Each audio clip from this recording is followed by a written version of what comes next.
La dernière soirée de Thomas Müller.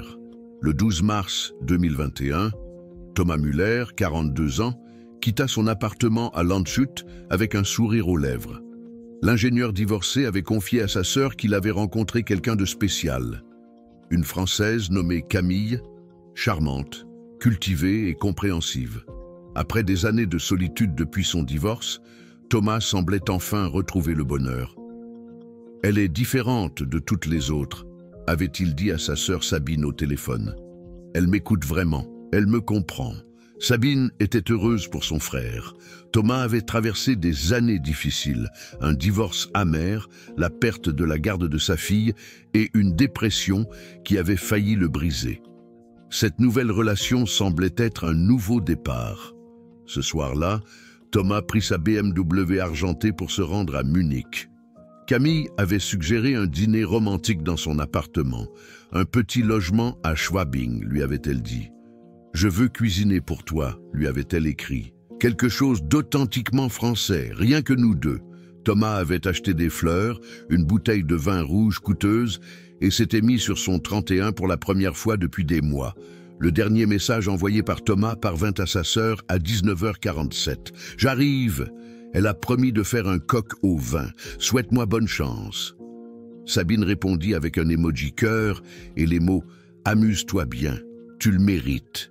Puis le silence. Le lendemain matin, Sabine tenta d'appeler son frère. Aucune réponse. Sa boîte vocale était pleine. Les messages WhatsApp restaient non lus. Les deux coches grises ne se transformaient pas en bleu. C'était inhabituel. Thomas répondait toujours, surtout à sa sœur.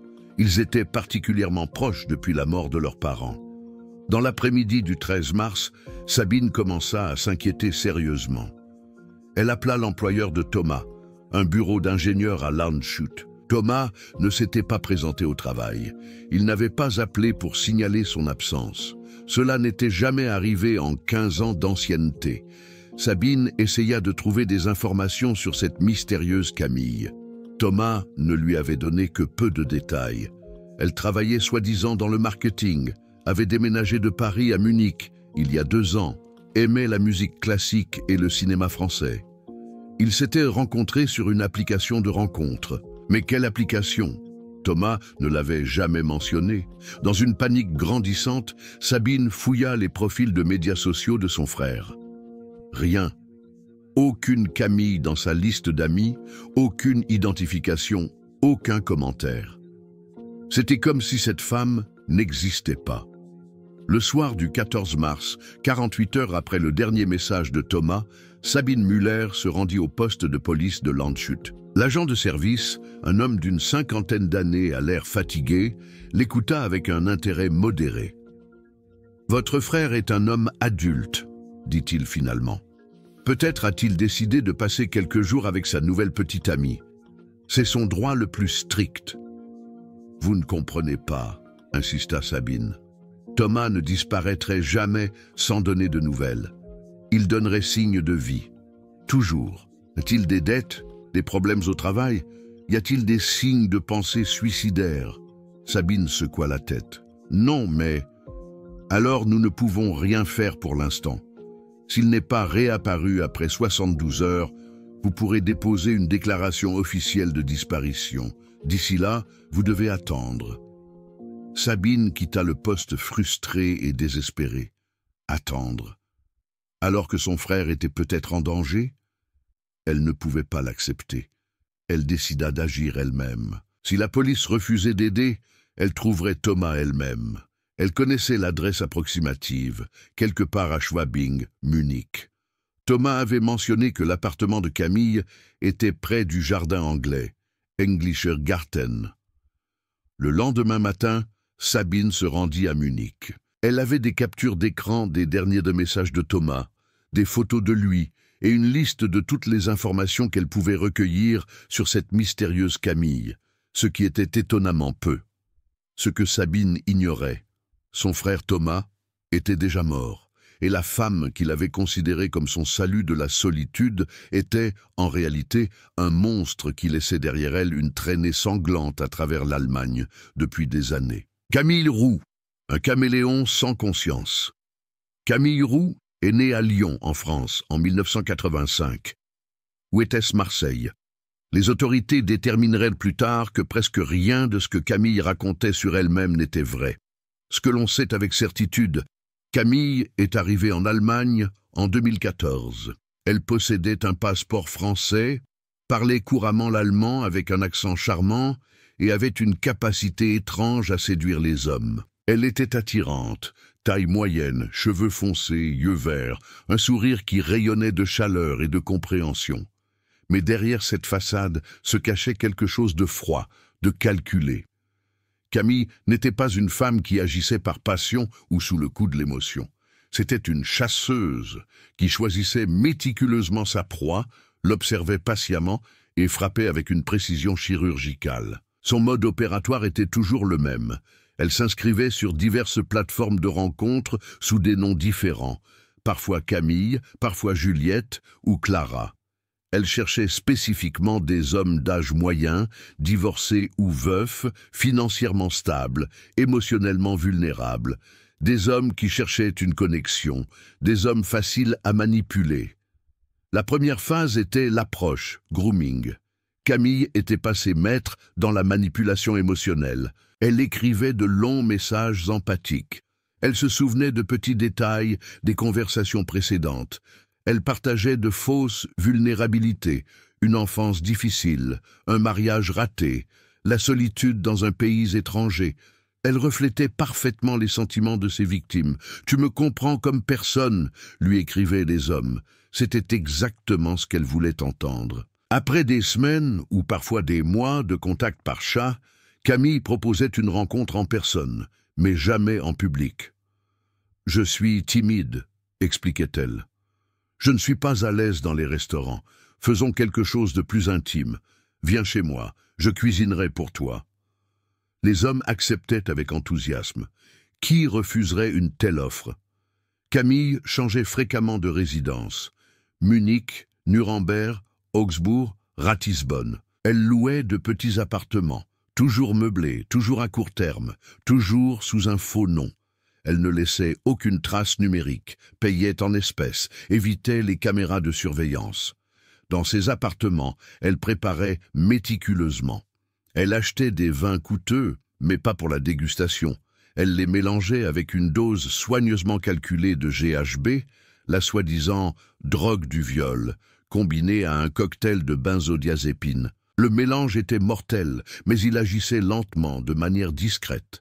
Les hommes arrivaient, ils étaient accueillis avec charme et un sourire séduisant. Ils buvaient le vin empoisonné pendant le dîner. Ils sentaient que le vertige s'installait, que leurs muscles devenaient faibles. « Je ne me sens pas bien », disait-il souvent. « C'est le vin rouge », les rassurait Camille. « Allonge-toi un instant, tu te sentiras mieux bientôt. » Mais il n'allait pas mieux. Tandis que les hommes perdaient connaissance, Camille restait assise calmement à côté d'eux, les observant avec un détachement scientifique. Elle attendait. Certains mouraient en quelques heures, d'autres luttaient plus longtemps. Lorsque c'était fini, le vrai travail commençait.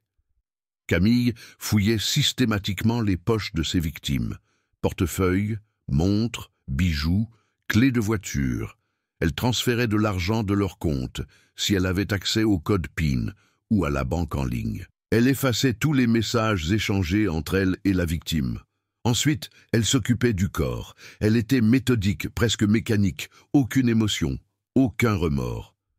Elle enveloppait les corps dans des bâches en plastique, nettoyait méticuleusement chaque mètre carré de l'appartement et attendait jusqu'à tard dans la nuit. L'élimination variait. Parfois, elle déposait les corps dans des zones forestières isolées.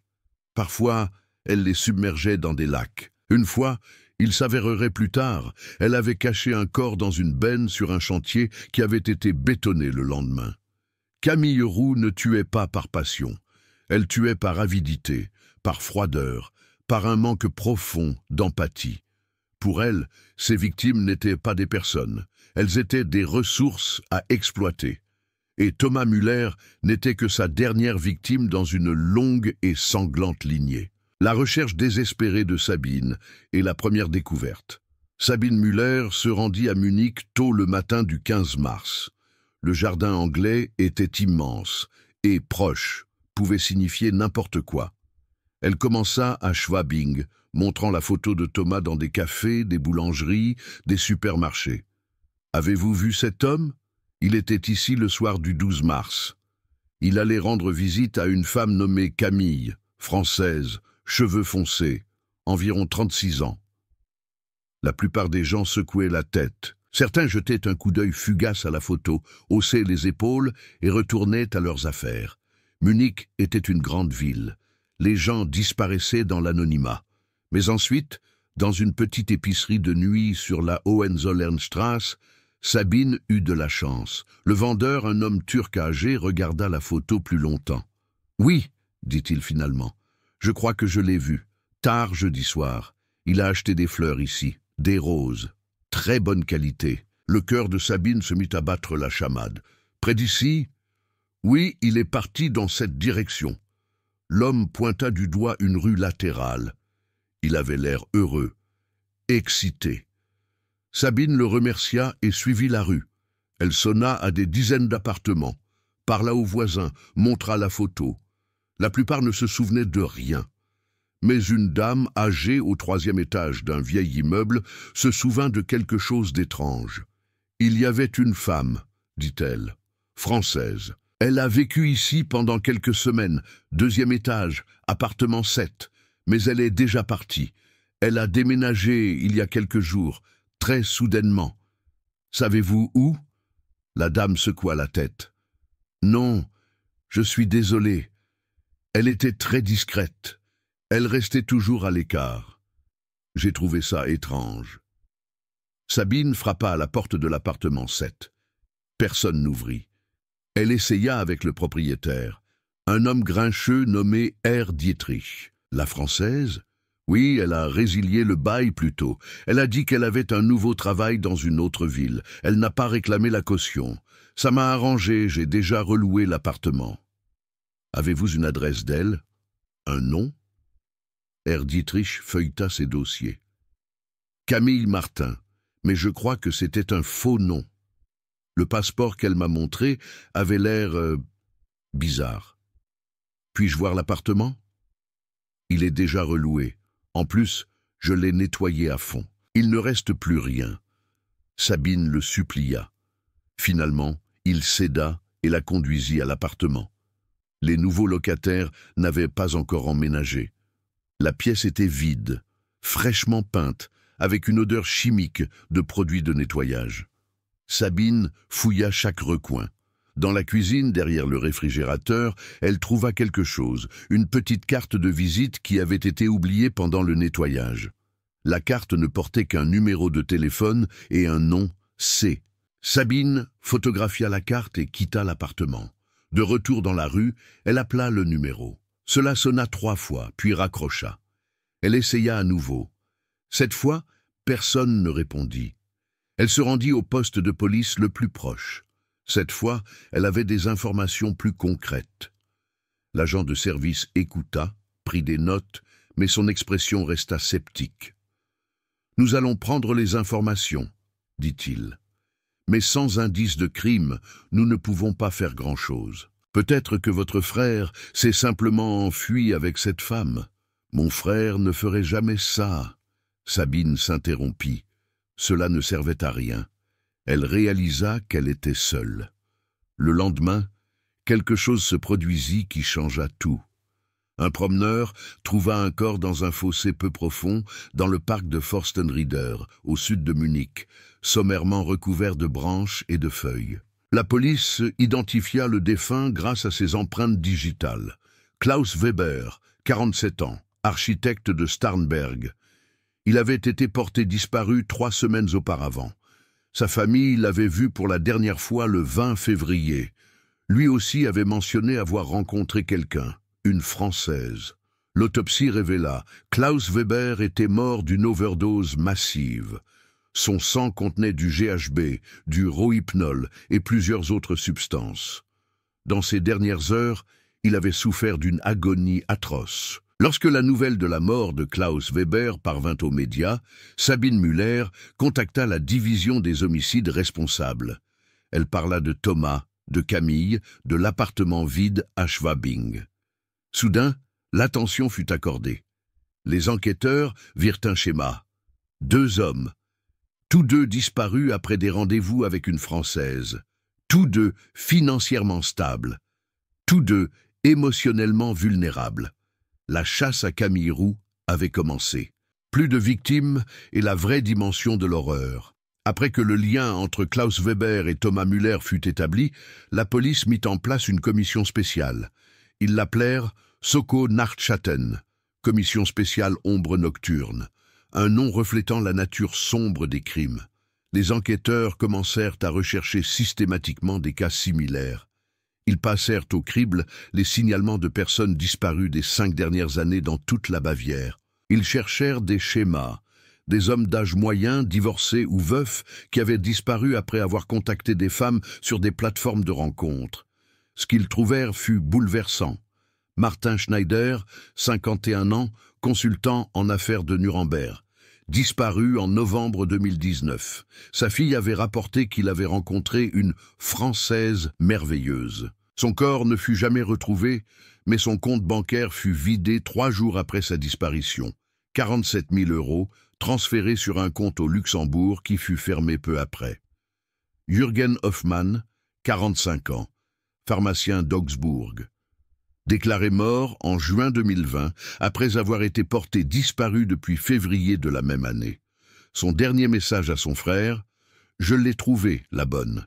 Elle s'appelle Juliette et vient de Paris. » Sa voiture fut retrouvée des mois plus tard, dans une zone boisée près de Garmisch-Partenkirchen, incendiée, avec des résidus organiques dans le coffre trop endommagé pour une analyse ADN.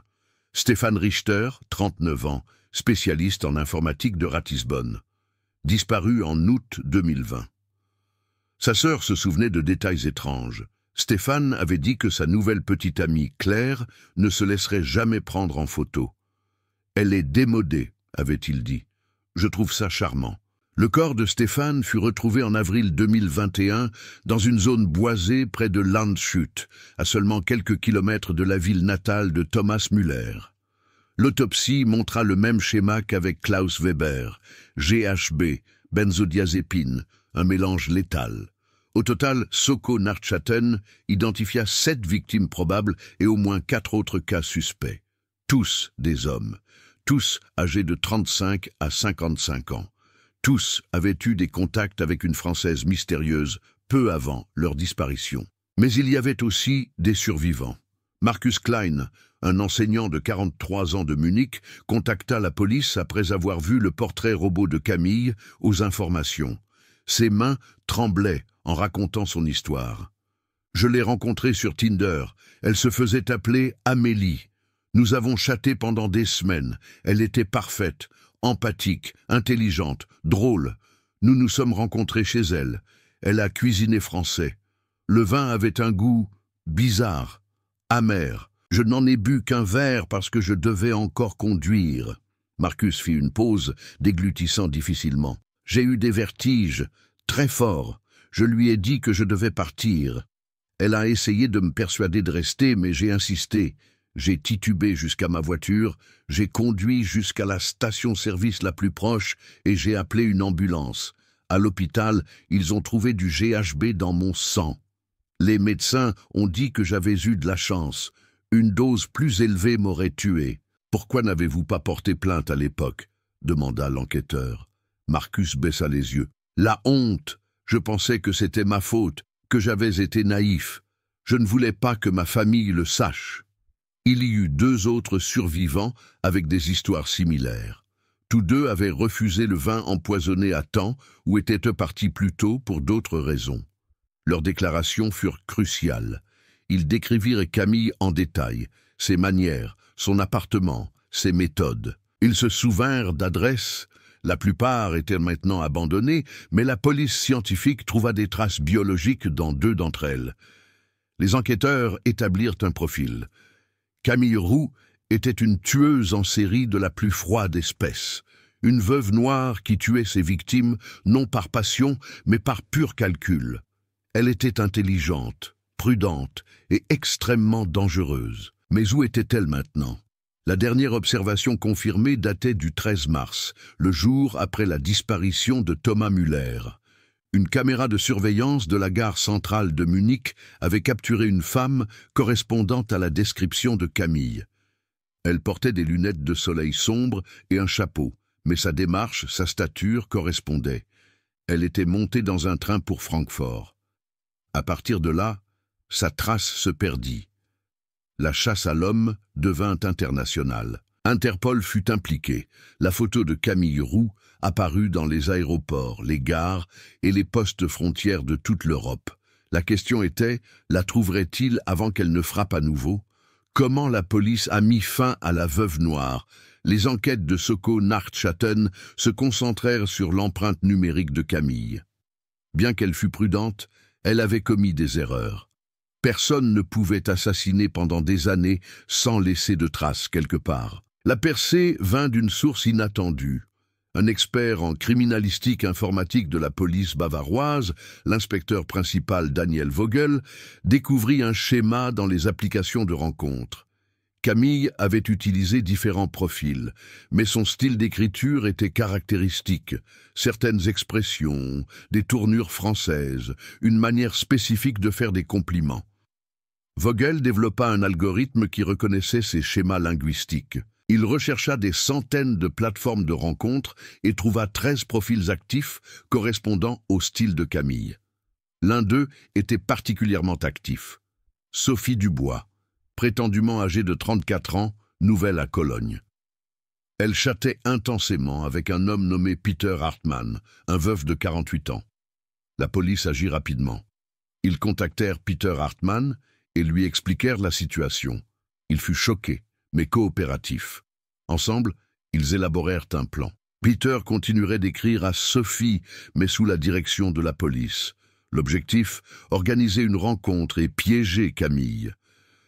La communication fut soigneusement contrôlée. Peter proposa une rencontre. Sophie accepta, chez elle bien sûr. Elle donna une adresse à Cologne-Ehrenfeld. Le 3 avril 2021, l'opération eut lieu. Des policiers en civil encerclèrent le bâtiment. Peter Hartmann, équipé d'un microphone caché, sonna à la porte. Une femme ouvrit. Cheveux foncés, yeux verts, un sourire chaleureux. « Peter, entre, je t'attendais. » C'était Camille Roux. Peter entra dans l'appartement. L'odeur de nourriture flottait dans l'air. 2 verres de vin rouge étaient posés sur la table. « J'ai fait un bœuf bourguignon, » dit Camille. « J'espère que tu aimes. »« Ça sent merveilleusement bon, » répondit Peter, sa voix tremblant légèrement malgré le script qu'il avait mémorisé. Camille lui tendit un verre de vin. « À nous !» Peter leva le verre, mais ne but pas. « Puis-je utiliser tes toilettes d'abord ?» Une ombre passa sur le visage de Camille, presque imperceptiblement. « Bien sûr. Première porte à gauche. » Peter se rendit aux toilettes. C'était le signal. En quelques secondes, l'unité spéciale d'intervention SEK prit d'assaut l'appartement. « Police, main en l'air, ne bougez pas !» Camille essaya de courir vers la porte arrière, mais elle était déjà bloquée. Les agents la maîtrisèrent, la plaquèrent au sol et lui passèrent les menottes. « Vous faites une erreur !» cria-t-elle. « Je n'ai rien fait !» Mais les preuves dans son appartement racontaient une autre histoire. Dans une armoire, les enquêteurs trouvèrent 6 faux passeports différents, de grandes quantités de GHB et de Rohypnol, des bijoux et des montres appartenant aux victimes, un carnet avec des noms, des adresses et des plans détaillés. Sur une page se trouvait le nom de Thomas Müller. À côté, Landshut, ingénieur, divorcé, fortune environ 200K, émotionnellement instable, cible facile. La froideur de ces mots fit frissonner même les policiers expérimentés. Camille fut placée en détention provisoire. Lors des premiers interrogatoires, elle resta complètement silencieuse. Les jours passèrent, ses avocats lui conseillèrent de ne rien dire, mais ensuite, lors de la 3e semaine, elle craqua. Cela se produisit lors d'un interrogatoire avec l'enquêtrice principale, la commissaire principale, Dr Anna Bergman. Anna avait choisi une approche différente, non la confrontation, mais une compréhension feinte. « Camille, dit-elle calmement, Je veux comprendre. Pourquoi ces hommes? Qu'est-ce qu'ils vous ont fait? Camille la regarda longuement. Puis, pour la première fois, elle parla. Ils ne m'ont rien fait, dit-elle avec un calme étonnant. Ils étaient juste disponibles, désespérés, solitaires, stupides. Ils voulaient tous la même chose, une femme qui les sauve, qui leur donne le sentiment d'être spéciaux. C'était si facile. Quelques mots gentils, un sourire, et ils étaient comme de la cire entre mes mains. Mais pourquoi les tuer? Camille haussa les épaules, comme si elle parlait de la météo. Pourquoi pas? Ils avaient de l'argent. J'avais besoin d'argent. Et les hommes morts ne posent pas de questions. La docteure Bergman se força à rester neutre. Avez-vous déjà ressenti des remords? Camille rit, un son froid et vide. Des remords? Pourquoi faire? Pour m'être débarrassé d'hommes trop naïfs pour se rendre compte qu'ils étaient utilisés? Le monde est meilleur sans eux. La déclaration fut enregistrée. Elle jouerait plus tard un rôle crucial dans le procès. Dans les semaines qui suivirent, Camille révéla d'autres détails, non par remords, mais par une sorte de fierté perverse. Elle se vanta de son intelligence, de sa méthodologie. Elle décrivit les meurtres avec une précision scientifique, mais elle ne nomma pas un endroit. Où était Thomas Müller? Ça, dit Camille avec un sourire glacial, vous ne le saurez jamais. Justice, mais pas de guérison. Le procès de Camille Roux commença en septembre 2021 au tribunal régional de Munich. La salle était comble. Journalistes, proches des victimes, curieux. Le public était à la fois fasciné et horrifié par la veuve noire de Munich. Le procureur accusa Camille Roux de 7 chefs de meurtre, de multiples tentatives de meurtre et de nombreux autres crimes. Les preuves étaient accablantes. Traces médico-légales, témoignages, les propres aveux de Camille et le carnet terrifiant qui listait ses victimes comme des contacts d'affaires. Camille apparut chaque jour d'audience vêtue de vêtements simples et sombres. Elle ne montra aucune émotion. Pas de larmes, pas de remords, pas d'humanité. Ses avocats tentèrent de plaider un trouble mental, responsabilité diminuée due à un trouble de la personnalité antisociale. Mais les experts psychiatriques furent sans équivoque. Camille Roux était pleinement responsable. Elle savait exactement ce qu'elle faisait. Elle planifiait méthodiquement. Elle tuait de sang-froid. Ce n'était pas une femme malade, c'était un monstre qui avait consciemment choisi le mal. Les moments les plus bouleversants du procès furent les déclarations des proches. Sabine Müller, la sœur de Thomas, s'avança vers le microphone. Sa voix se brisa en parlant. Mon frère n'était pas parfait. Il avait des défauts, des faiblesses. Mais il était bon, il était aimant, il ne méritait pas d'être traité comme des ordures. Et moi, je ne peux même pas l'enterrer. Elle ne m'a même pas accordé ça. Camille la regarda sans aucune réaction. La fille de Klaus Weber, une étudiante de 19 ans, pleura de manière incontrôlable en parlant de son père. Il était tout pour moi. Après la mort de maman, il était à la fois mère et père. Et cette créature me l'a pris comme s'il n'était rien. Marcus Klein, l'un des survivants, décrivit son expérience. Je la vois encore dans mes cauchemars, ce sourire, ses yeux froids. J'ai survécu, mais une partie de moi est morte cette nuit-là. Je ne fais plus confiance à personne. Je ne dors plus correctement. Elle a détruit ma vie sans me tuer. La défense essaya de semer le doute. Peut-être que les morts étaient des accidents. Peut-être que les hommes avaient pris les drogues volontairement. Peut-être que Camille elle-même était une victime. D'une enfance traumatisante, d'un passé violent. Mais Camille elle-même détruisit cette stratégie de défense. Dans sa propre déclaration contre l'avis de ses avocats, elle dit froidement « Je ne regrette rien. Ces hommes étaient des outils. Je les ai utilisés et quand ils n'étaient plus utiles, je m'en suis débarrassé. C'est comme ça que le monde fonctionne. Seuls les forts survivent.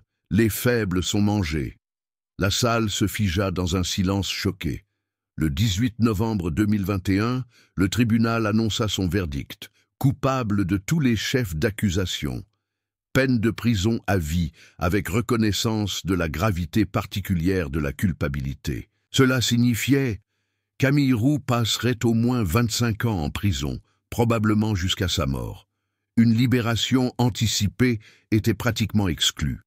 De plus, une détention de sûreté fut ordonnée.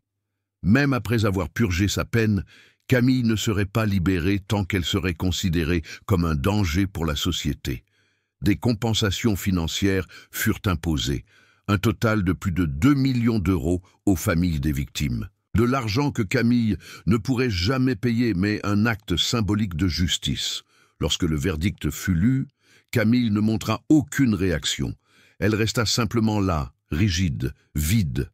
Alors que les huissiers de justice l'emmenaient, elle se retourna une dernière fois et regarda droit dans les caméras. Son sourire, froid, calculé, inquiétant, serait l'image que l'Allemagne n'oublierait jamais.